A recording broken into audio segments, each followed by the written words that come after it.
once again welcome in my class. Enjoy the accounts with your own Soni ji sir. पिछले video में अपन ने discuss किया how the capital accounts of the partners are maintained. There are two methods for maintaining the capital accounts of the partners, out of which the name of first method was fixed capital account method. स्थिर पूंजी विधि से साझेदारों के पूंजी खाते तैयार करना। पिछले वीडियो में मैंने बताया था कि इस मेथड के अंदर हर पार्टनर की कैपिटल फिक्स्ड रहती है जब तक कि कोई पार्टनर एडिशनल कैपिटल लगा नहीं देता, या मान लो कोई साझेदार पूंजी निकाल लेता है तो उसकी पूंजी कम हो सकती है। अदरवाइज कैपिटल स्थिर रहती है, बदलती नहीं है, परिवर्तित नहीं होती है। In this method, two type of accounts are prepared for the each partner. प्रत्येक साझेदार के लिए फर्म दो तरह के खाते तैयार करती है। First one is each partners capital account. प्रत्येक साझेदार का पूंजी खाता तैयार होता है। इस पूंजी खाते के अंदर केवल पूंजी की एंट्री होती है, only the starting capital. Number second additional capital, and third if the capital is withdrawn. यदि किसी साझेदार ने कैपिटल वापस निकाली है तो उसकी एंट्री होती है। कहने का मतलब है कि साझेदारों के पूंजी खातों के अंदर केवल पूंजी only and only capitals are recorded. इस पर अपन डिस्कस कर चुके हैं। Again short example, A and B started a business. A और बी ने बिजनेस स्टार्ट किया। 1 जनवरी 2020 को by bank account suppose A ने 4 लाख रुपए की कैपिटल लगाई और बी ने 2 लाख रुपए की कैपिटल लगा दी। This side stand for debit side and this side stands for credit side. Credit side means increase in the capital and debit side decrease in capital. दोनों ने बिजनेस स्टार्ट कर दिया। During the year additional capital was introduced by B. B ने additional capital लगा दी तो entry क्या बनेगी? Bank account D R to B's capital account, arrow will go up. B ने एडिशनल कैपिटल लगा दी सपोज 3 लाख रुपए की इसने कैपिटल लगा दी। ये पिछले वीडियो में अपन पढ़ चुके। ए ने कैपिटल वापस निकाल ली तो एंट्री बनेगी as capital account DR, as capital account D R to bank account suppose A ने 80,000 रुपए की कैपिटल वापस निकाल ली। साल के एंड में what will be the position of A's capital account? 4 lakh रुपए के टोटल में से 80,000 रुपए की इसने कैपिटल वापस निकाल ली। 4 लाख रुपए में से 80,000 रुपए लेस कर दिए तो वर्ष के अंत में इसकी कैपिटल कितनी बच गई? 3,20,000 रुपए। टू बैलेंस सीडी और the c f capital forwarded to the next year how much? 3,20,000। And what's the position in the B's capital account? The total of this side is 5 lakh. 2 lakh रुपए से स्टार्टिंग में लगाए, 3 लाख रुपए की एडिशनल कैपिटल लगा दी और during the year इसने कोई पूंजी वापस नहीं निकाली है तो 5 लाख रुपए में से 0 लेस किया तो इसकी कैपिटल का बैलेंस कितना हो गया? 5 लाख रुपए का ये बैलेंस साल के एंड के अंदर हो गया। To balance c d at the end of the year. Closing credit balance, ये बैलेंस कौन सा है? Closing credit balance. साल के एंड के अंदर जो बैलेंस होता है उसको क्लोजिंग बैलेंस बोलते हैं।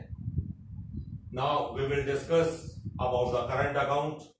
करंट अकाउंट को अपन डिस्कस करें इससे पहले मैं बता दूं कि 99% कैपिटल अकाउंट्स के अंदर क्रेडिट बैलेंस होता है। ओपनिंग बैलेंस क्या था? 4 लाख रुपए और ये 2 लाख रुपए।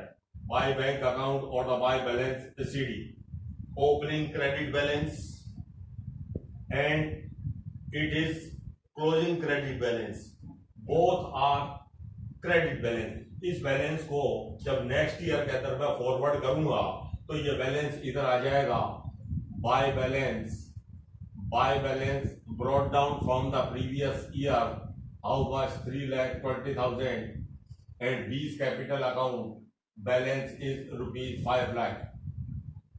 Once again it is the opening credit balance for the next year.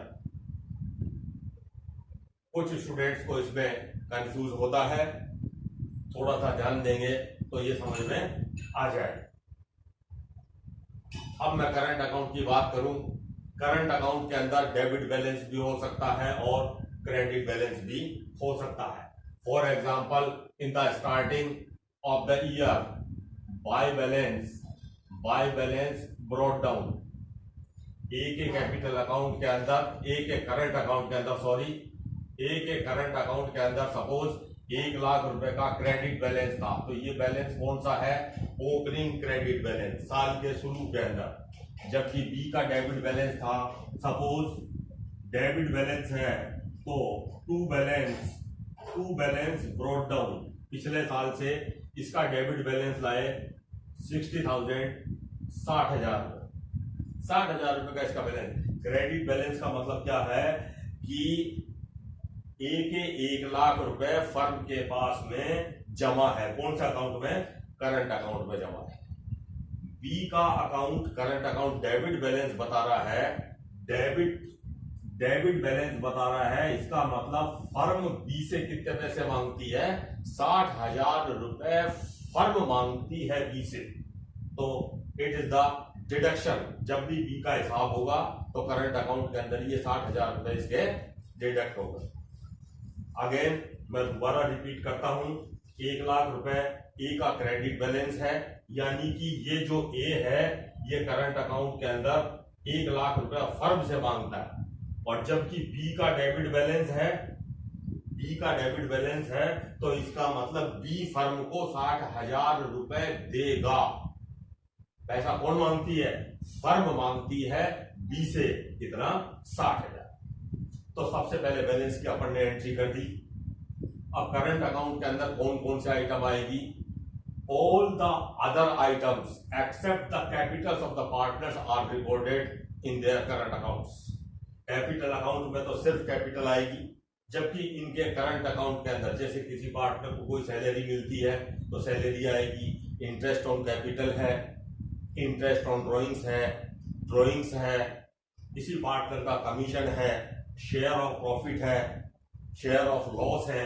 तो ये सब चीजें, यानी कि पूंजी को छोड़कर, पूंजी के अलावा, except the capital, all the items related to the partners are recorded in their current accounts.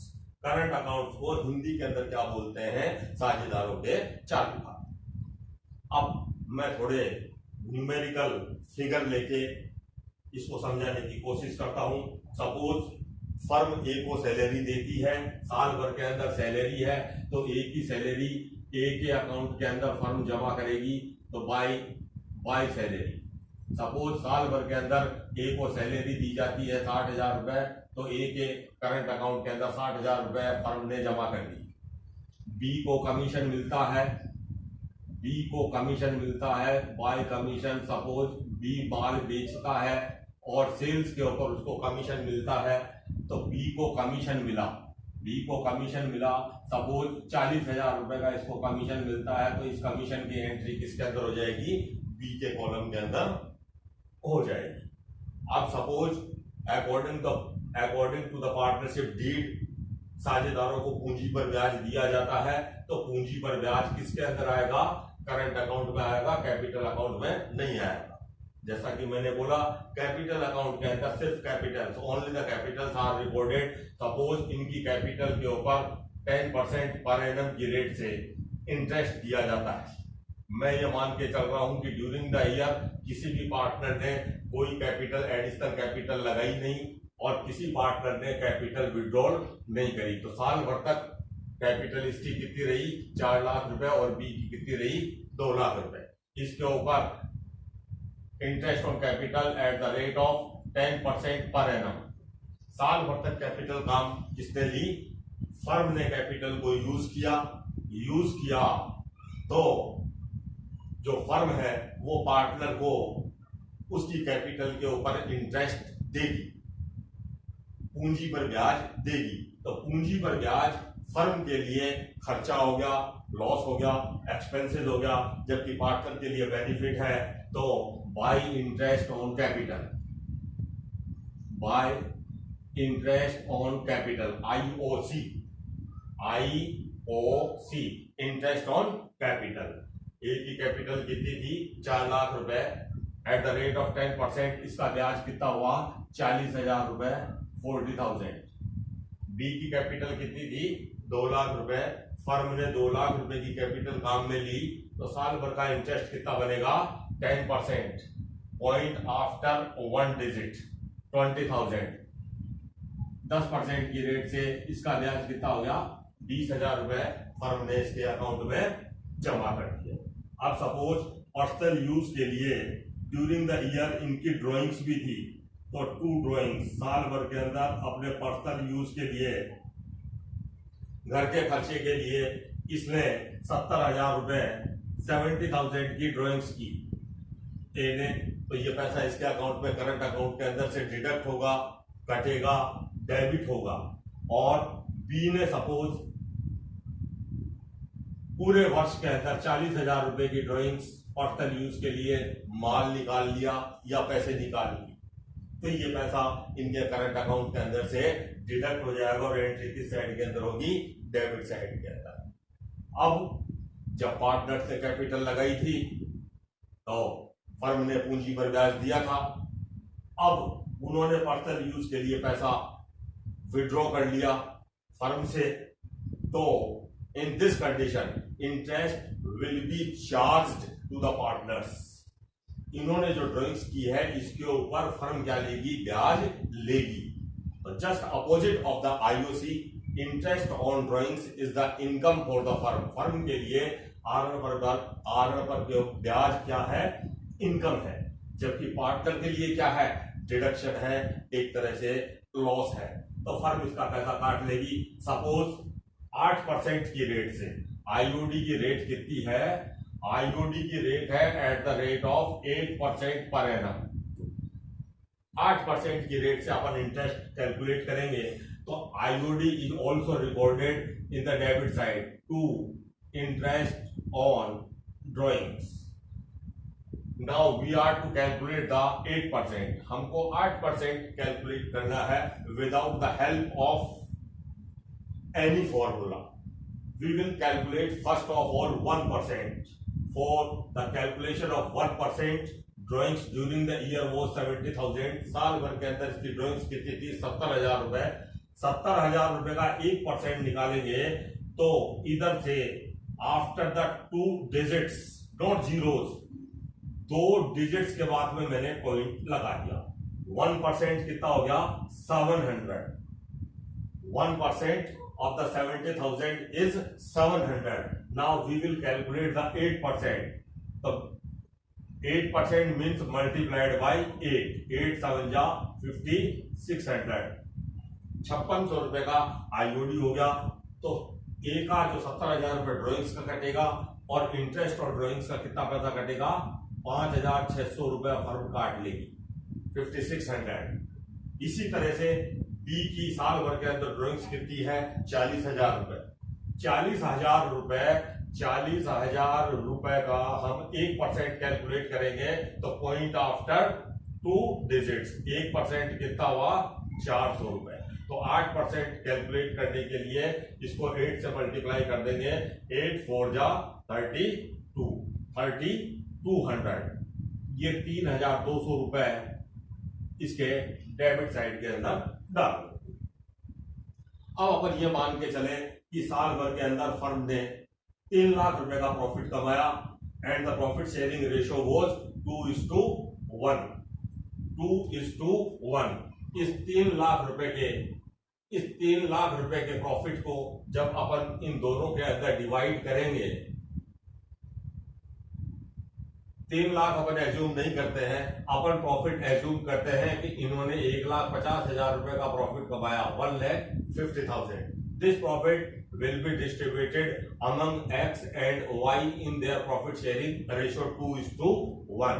1,50,000 multiplied by 2:1. 2 रेख 3 अपॉन 3. 3 5 जा 15. How much zeros? 4 zeros. 50,000 multiplied by 2.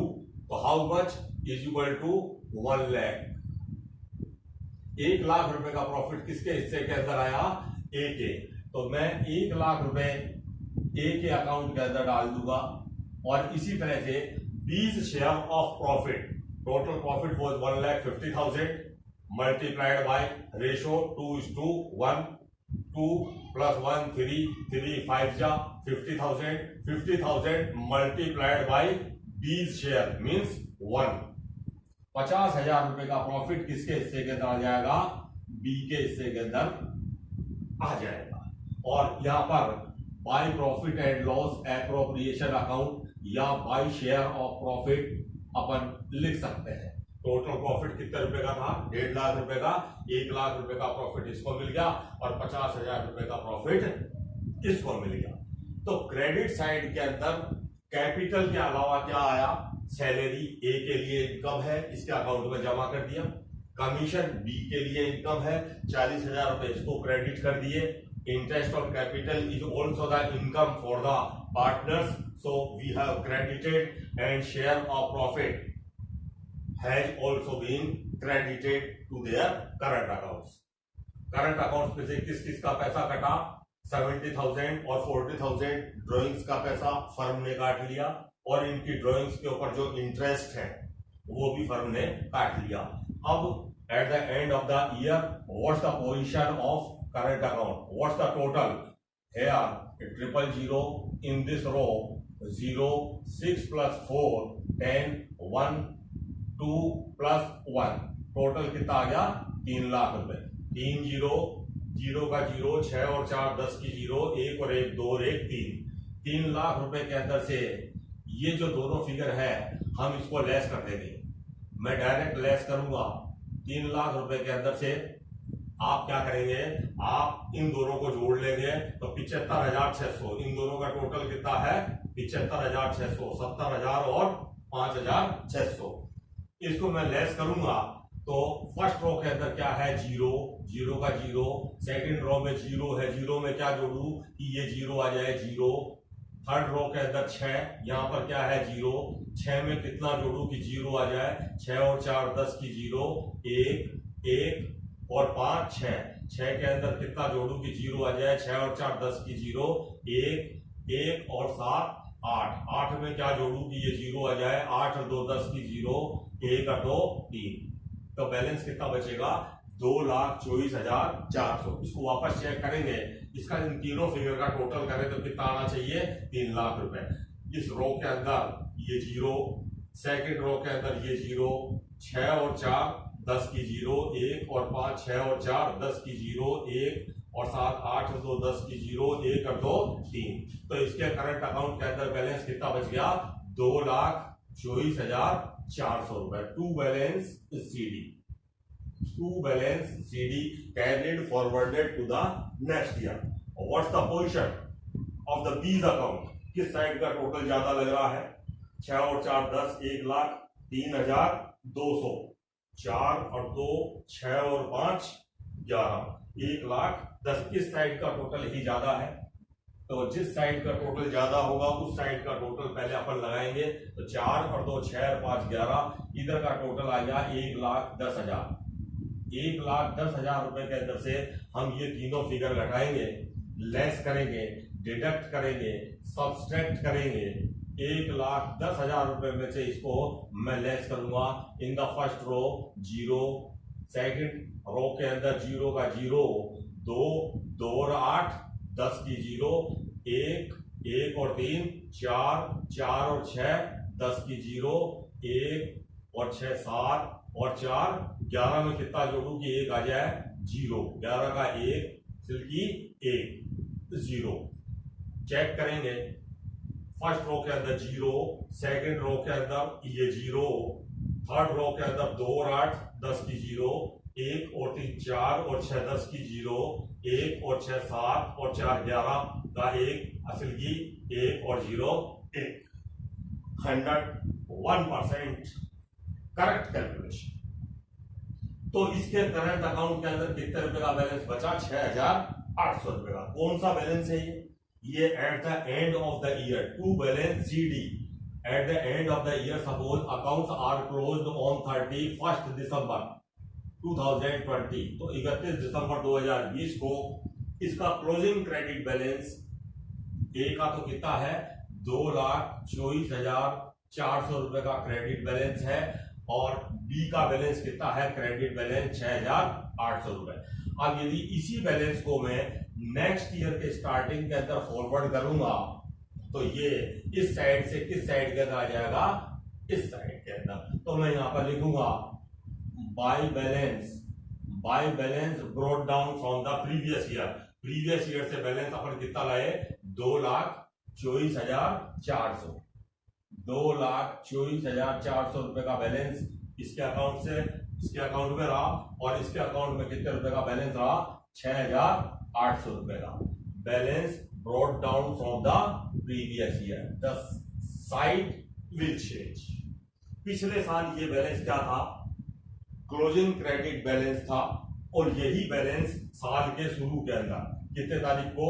Suppose 1 जनवरी 2021 को नया साल स्टार्ट हो गया, न्यू वर्ष स्टार्टेड, तो the balance was by balance brought down 2,24,400 and 6,800 means a short revision. Fixed capital account method. Number 1, 2 types of accounts are opened. First one, each partner's capital account and each partner's current account. प्रत्येक साझेदार का पूंजी खाता खोला जाता है और प्रत्येक साझेदार का चालू खाता खोला जाता है, करंट अकाउंट खोला जाता है। कैपिटल अकाउंट में काय की पोस्टिंग आती है? सिर्फ capital, only and only capitals are recorded, चाहे वो स्टार्टिंग कैपिटल हो, चाहे वो एडिशनल कैपिटल हो, और चाहे वो कैपिटल विड्रॉल हो, कैपिटल वापस निकाले। कैपिटल के अलावा और कोई भी आइटम कैपिटल अकाउंट पर रिकॉर्ड नहीं की जाती है। अब करंट अकाउंट के अंदर इस कैपिटल को छोड़कर कैपिटल के अलावा जितने भी आइटम है जो पार्टनर से रिलेटेड है, which belongs to the partners, all are recorded in their current account separately, अलग से उनके करंट अकाउंट में डाल दी जाती है। जैसे इसका बैलेंस था करंट अकाउंट का, ओपनिंग सैलरी थी किसकी? ए की। कमीशन किसका था? बी का कमीशन था। आईओसी दोनों का था, या आईओसी इनके क्रेडिट पे डाल दिया, शेयर ऑफ प्रॉफिट डाल दिया। यदि लॉस होता तो किस साइड में डाल देते? लॉस होता तो डेबिट साइड में डाल देते।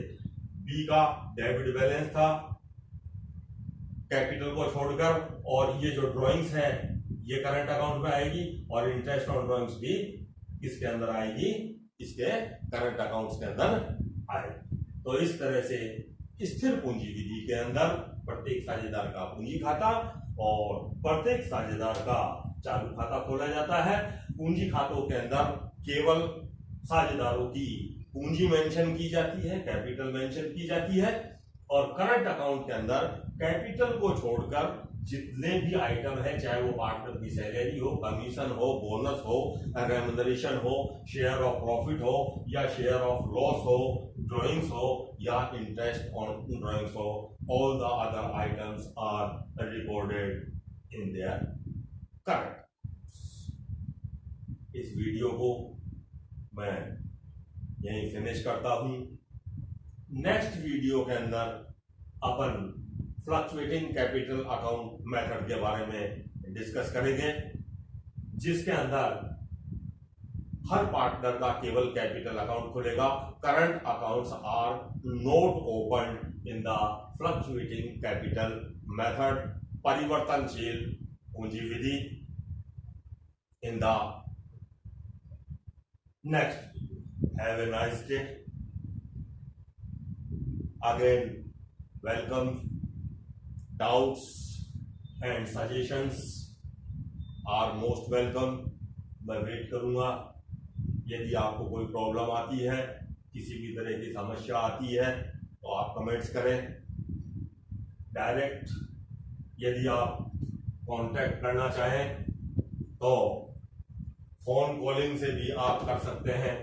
My number is 9079760574.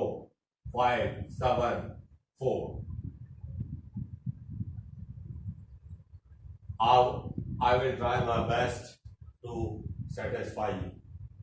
That's